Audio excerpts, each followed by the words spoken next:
Sharing my Popo withdrawal through USDT.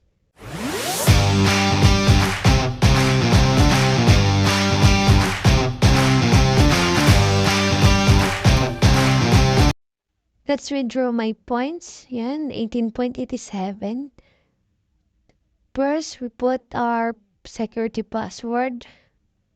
And then, let's go to Binance. Through Binance po tayo USDT nagka-cash out sa Popo. Just sharing po.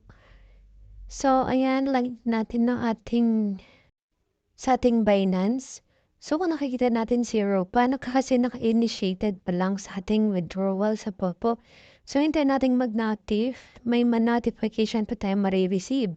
Ayan, USDT deposit na.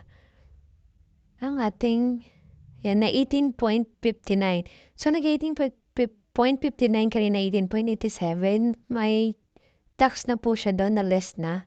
So, we go to earn and we need to click USDT. Ayan po yung pagkasunod. Flexible. Okay, check po natin yan. And put natin dyan yung USDT natin ng maximum na yon.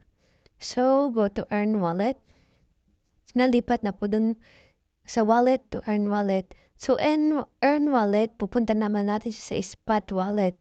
Spot wallet to funding naman po tayo. Yan po yung pagkasunod-sunod po niya. So, confirm transfer po natin.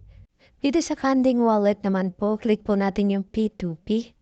Then, select po natin yung sa taas yung peso.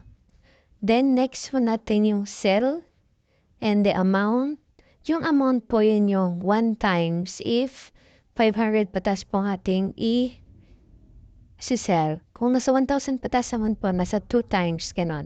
And the payment, nandyan po yung mga bank, e-wallet. So, ayan po. Select po natin at lalabas po dyan yung pinaka-highest exchange rate. Yun po yung isa-sell, click sell natin. Then, maximum ng USDT natin.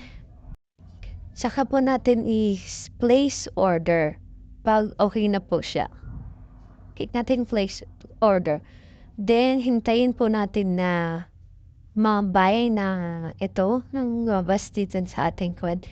Hintayin natin dumating sa ating GCash yung amount bago natin i-payment receipt. Ayan, nasend na daw po ang ating money, withdrawal. So, check natin sa ating GCash. So, ayan, na-receive na nga natin. So, click natin yung payment receipt. O, yan. Para ma-verify na nasend sa atin ang ating withdrawal. So, ayun guys, withdraw done from Popo. Sa mga may katanungan about Popo, kindly comment down below. See you in my next video.